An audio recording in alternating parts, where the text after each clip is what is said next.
11월 28일 아침 전북권 주요 뉴스입니다. 새만금 국제공항을 오는 2028년 완공하는 기재부 사업계획안이 의결됐습니다. 따라서 2023년 세계 잼버리 때 공항을 이용하려는 기대는 물거품이 됐습니다. 민주당과 민평당의 최고위원회가 어제 전북에서 열렸습니다. 한 번 무산됐던 탄소법의 연내 통과를 약속한 여당에게 야당은 쓴소리로 쏘아붙였습니다. 이낙연 국무총리가 장전마을 사태에 대해서 공식 사과했습니다. 주민들은 관련법 제정과 기금 조성에 정부가 나설 것을 촉구했습니다. 전라북도는 오늘 아침 최저기온이 영하권에서 출발하겠고 일교차가 10도 이상 벌어져 건강관리에 유의가 요구됩니다. 여러분 안녕하십니까? MBC 뉴스투데이 이어서 전북권 뉴스입니다. 도민수건 사업인 새만금 국제공항의 밑그림이 완성됐습니다. 기획재정부가 사업 계획을 원안대로 의결하면서 공항 추진이 첫 발을 뗄 수 있게 된 겁니다.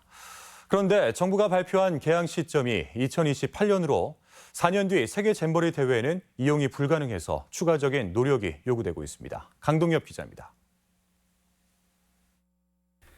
새만금을 동북아 물류 중심지로 육성하기 위한 국제공항의 밑그림이 나왔습니다. 공항은 군산공항 옆에 위치하는데 교통 여건은 좋습니다. 주변에 동서남북도로가 이어지고 새만금 인입철도 사업이 성사되면 신항만과도 연결되기 때문입니다. 총 사업비는 7,800억 원, 부지 면적은 무안공항과 비슷한 200여만 제곱미터로 2.5km 길이의 활주로 1개와 여객 화물 터미널을 갖춥니다. 내년도 정부 예산 40억 원도 반영됐는데 아쉬운 건 완공 시점입니다. 도는 그동안 세계 잼버리 대회를 위해 공항이 꼭 필요하다며 개항 시점을 2023년으로 강하게 주장해왔습니다.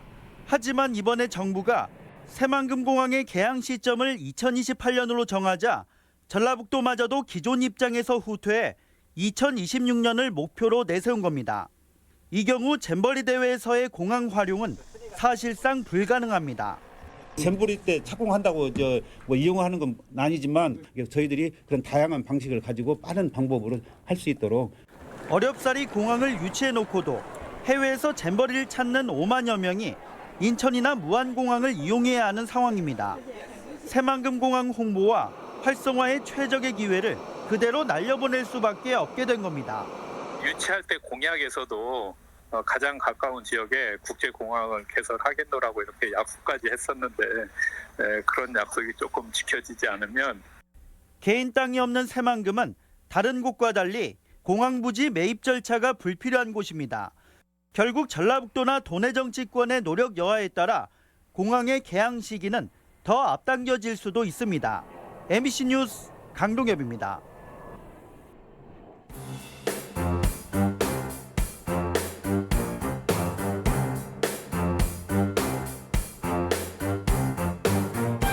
그렇게 열심히 여당을 밀어줬지만 돌아오는 것은 차가운 홀대입니다. 배신감을 느낍니다.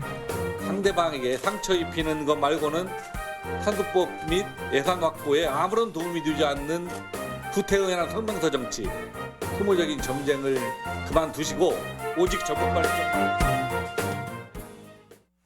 네, 앞서 보셨던 영상은 어제 열린 더불어민주당과 민주평화당의 현장 최고위원회 모습입니다.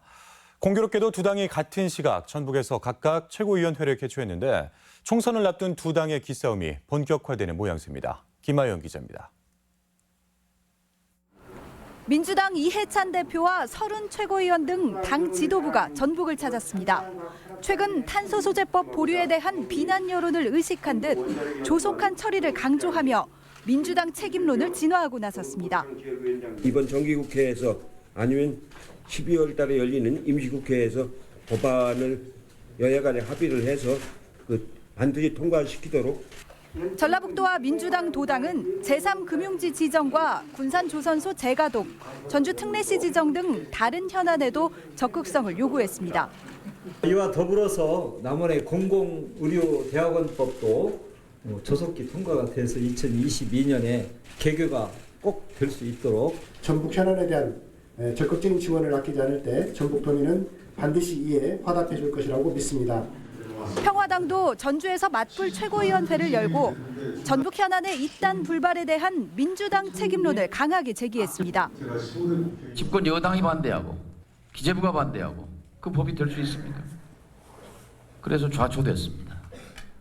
대통령의 탄소의 메카로 만들겠다는 그 말은 그 약속은 어디로 갔습니까?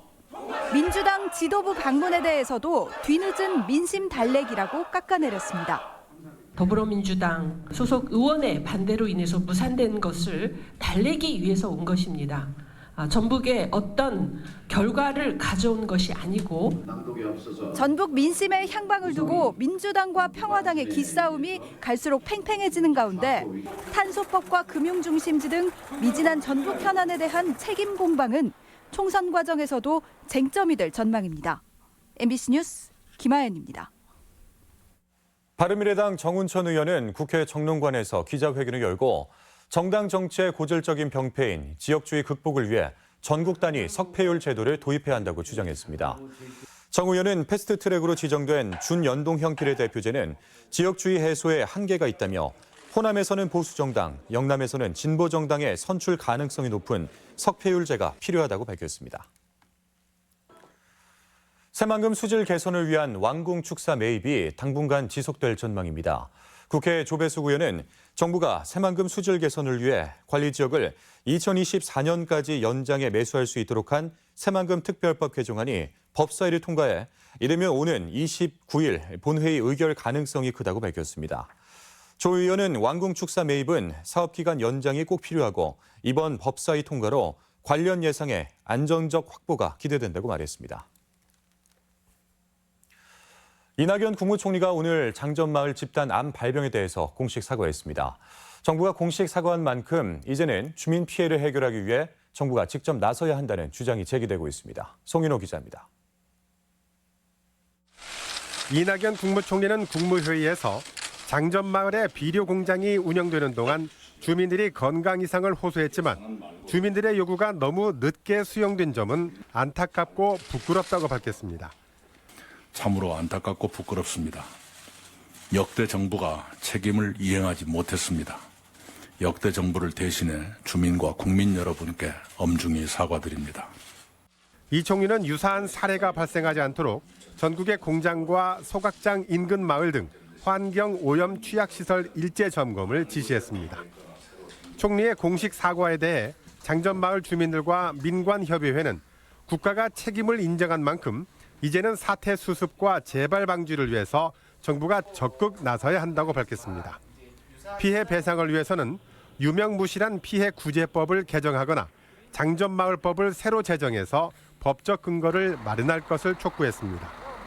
이번에 인과관계가 첫 사례이기 때문에 그런 정부가 나서서 첫 책임을 지는 그런 사례를 만드는 게 중요할 거고요. 책임 떠넘기기에 따른 장전마을의 비극 재발을 막기 위해서는 기금을 조성해서 피해를 호소하는 모든 지역이 신속한 조사를 받을 수 있도록 해야 한다는 주장도 제기됐습니다. 한편 전라북도는 그동안 연초박을 반입해온 도내 4개 업체 등 모든 폐기물 업체에게 앞으로는 연초박 반입을 전면 금지하도록 지시했습니다. 또 연초박의 유해성이 확인된 만큼 비료로도 사용할 수 없도록 폐기물관리법과 비료관리법 개정을 정부에 건의했다고 밝혔습니다. MBC 뉴스 송인호입니다. 남원의 한 마을 주변에 폐기물 소각장이 추진되면서 주민 반발이 거셉니다. 주민들은 업체가 환경영향평가를 받지 않으려고 소각장 규모를 줄이는 꼼수를 부리고 있다고 주장하고 있습니다. 이어서 조수영 기자입니다. 남원시 대강면 마을 주민들이 띠를 두른 채 회견문을 읽어내려갑니다. 청정도시 남원시에 오염 물질을 뿜어내는 산업 폐기물 소각시설이 들어온 것을 막기 위하여 한자리에 모였다. 최근 한 환경업체가 마을과 가까운 곳에 소각장을 짓기로 했는데 기존 음식물 처리장 악취도 모자라 이젠 폐기물까지 지척해서 태우겠다고 해 화가 난 겁니다. 일반 쓰레기도 아닌 산업 쓰레기 소각장이 생긴다고 하니까 더 불안해지고 씻을 수 없는 그런 유해 물질이라고 방송 매체에서 많이 듣다 보니까 업체가 계획한 소각장 크기는 축구장 1.5개 규모인 9,998제곱미터, 처리량은 93톤입니다. 만 제곱미터가 넘고 처리량 100톤이 넘을 경우 환경 영향 평가를 받아야 하는데 주민들은 소각장 규모를 줄인 게 평가를 피하기 위한 꼼수라는 겁니다. 우리 지역 주민들은 최소한의 그런 절차를 거쳐야 그래서 어느 정도 우리 지역민들에게 차후에 어떤 피해가 발생될 수 있는지 그런 것들을 알아야 되는데 특히 소각장 부지와 마을이 위치한 지형은 산으로 둘러싸인 분지로 대기 이동이 원활하지 못한 곳입니다. 미세먼지 농도가 전주 팔복도 수준이에요. 여기 연간으로 따지면 거의 한 3만 킬로그램의 대기오염물질을 배출하는 거거든요. 근데 농민들 같은 경우는 대부분 밖에 나와서 일을 해야 되고 일단 업체 측은 환경 영향 평가에만 1년이 넘게 걸린다며 사업자 판단을 믿어달라는 입장입니다. 사업은 사람 돈 몇백억 들어가고 그냥 그거 쓰고 또 이제 환경부에서 지금 법을 만들어 놓은 것이 1년이에요. 이제 우리 같은 경우에는 사업자는 좀 빨리 하면 좋고. 남원시는 일단 종합적인 검토를 거쳐 실제 사업 추진 여부를 결정할 방침입니다. 법적인 부분과 행정적인 요인, 또 사업계획서의 적정 여부, 자문 변호사나 이런 데 자문 받아봐가지고 업체는 시가 계획을 반려할 경우 행정소송까지 예고한 상황. 남원시의 최종 결정에 관심이 쏠리고 있습니다. MBC 뉴스 조수영입니다. 군산 문여도에서 관리선 실종 선원 수색 작업이 나흘째지만 성과를 올리지 못하고 있습니다. 군산해양경찰서는 사고 지점 해상에서 경비함과 어업지도선 6척을 동원해 실종된 선장 49살 신모 씨와 52살 송모 씨를 밤샘 수색했지만 여전히 단서조차 찾지 못하고 있습니다. 해경은 서해안에 풍랑주의보가 내려지며 파도와 바람이 거세지고 있다며 수중 탐색에 어려움을 겪을 것으로 보인다고 밝혔습니다. 전북 지역의 한 육군 부대장이 부하 여군을 성추행한 혐의로 군 검찰에 구속됐습니다. 육군은 50대 A 대령이 부하 여군을 성추행했다는 고소장을 접수하고 A 대령을 보직해임하고 강제추행 혐의로 구속했다고 밝혔습니다. A 대령은 업무 보고를 핑계로 부하 여군을 집무실로 불러 추행하고 수차례 사적인 연락을 한 혐의를 받고 있습니다. 공무원들에게 갑질과 폭언을 했다는 의혹을 받아온 박용근 도의원이 공개 사과했습니다. 박용근 도의원은 도청 공무원 노조를 찾아 최근 과한 자료 요구로 심려를 끼친 데 대해서 도청 청원과 교육청 교육가족에게 사과한다며 몸을 낮췄습니다. 앞서 도 공무원 노조와 교육청 노조는 박 의원이 인사나 사업 청탁 요구를 거절당하자 공무원에게 갑질로 응수했다고 주장했습니다. 대한적십자사 전북지사 제32대 이선홍 회장이 취임해 공식 업무에 들어갔습니다. 이 회장은 취임사를 통해 막중한 책임감을 갖고 4,500여 봉사원들과 함께 지역사회 발전에 혼신의 노력을 다하겠다고 밝혔습니다. 전임 김광호 회장은 6년간의 연임을 마치면서 영원한 적십자인으로서 사회에 보탬이 되는 일을 계속하겠다고 말했습니다. 남원시가 다양한 과학 문화를 체험할 수 있는 두드림 프로젝트를 운영합니다. 지역 내 청소년과 시민들이 과학 전시와 체험 콘텐츠를 즐길 수 있을 것으로 보입니다. 이창희 기자입니다. 남원 항공우주천문대가 전북 지역 두드림 프로젝트 운영 기관으로 선정돼 찾아가는 과학관과 과학 놀이터를 운영합니다. 두드림 프로젝트는 과학기술에 관심을 높이고 지역 계층 간 과학문화 격차 해소를 위한 사업으로 무료로 운영됩니다. 이번 프로젝트는 다음 달 9일까지 진행되는데 사랑의 광장과 춘향문화예술회관에서 태양 실험과 드론, 인공지능 로봇을 관람하고 체험할 수 있습니다. 체험하고 실험해보고 놀아보는 그런 전시들이 있기 때문에 아이들이 과학을 경험하는 데 좋은 도움이 될 거라고 생각합니다. 완주 성인문의 진달래학교 어르신들이 나를 보고 예쁘게 방긋이라는 제목으로 그림책을 출간했습니다. 이 책은 진달래 할매 그림책 작가학교 수업에 참가한 34명의 할머니들이 가난했거나 어린 시절 가족에 대한 추억을 글과 그림으로 표현하고 있습니다. 순창군이 남녀노소 누구나 쉽게 따라 부를 수 있는 순창 소스송을 개발했습니다. 소스송은 순창 소스 산업을 전국에 알리기 위해 제작됐으며 동요적인 음원과 율동으로 쉽게 따라할 수 있고 공식 유튜브 순창 튜브를 통해 접할 수 있습니다. 노래를 통해 순창의 소스 산업을 친근하게 느낄 수 있도록 하고 순창 소스가 자연스럽게 알려질 수 있을 것으로 기대하고 있습니다. 고창 생태관광 누에 오디 체험이 한국환경산업기술원으로부터 탄소 발자국 인증을 연장받았습니다.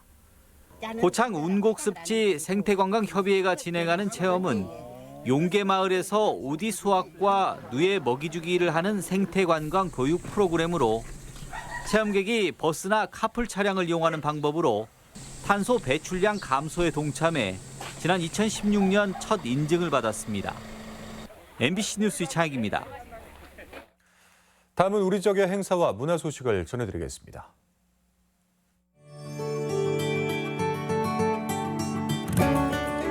대한민국 국제음악제 참가팀 초청 공연이 오늘 국립민속국악원에서 마련됩니다. 입장료 대신 라면 5봉지를 기부받는 송년 자선 사랑의 라면 콘서트가 다음 달 1일 전주 덕진예술회관에서 열립니다. 해설과 영상이 있는 그레이스 앙상블의 재즈 앤 파퓰러 콘서트가 오늘 정읍 연지아트홀에서 열립니다. 황순원 작가의 단편 소설 송아지를 원작으로 한 인형극이 오늘 고창 문화의 전당에서 공연됩니다. 부안구는 11월 무료 영화 상영의 날을 맞아 오늘 부안예술회관에서 영화 봉오동 전투를 상영합니다.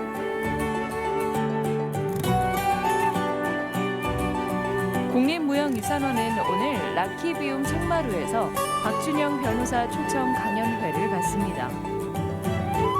익산 시립모현도서관에서는 오늘 조선 왕조실록의 저자 박시백 작가와 함께하는 북 콘서트가 열립니다. 청년들의 희망과 꿈을 펼칠 수 있는 완주 삼례시장 청년몰 개장식이 오늘 시장 2층에서 있습니다. 2019 태권도원의 밤 행사가 오늘 무주 태권도원 평원관에서 열립니다.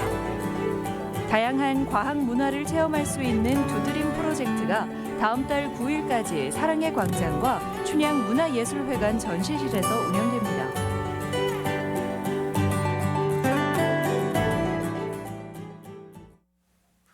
다음은 날씨입니다. 전라북도는 오늘 아침 최저기온이 영하권에서 출발하겠고 일교차가 10도 이상 벌어져 건강관리에 유의가 요구됩니다. 지역별 기온입니다. 전주는 아침 기온 0도에서 낮 기온 12도, 정읍 영하 2도에서 12도, 동북권 무주는 영하 2도에서 8도, 진안 영하 3도에서 10도, 서해안권 군산은 0도에서 11도, 부안 영하 1도에서 11도 등을 기록하겠습니다. 현재 초미세먼지 농도는 전주가 나쁨 수준을, 나머지 시군에서 보통 수준을 보이고 있습니다.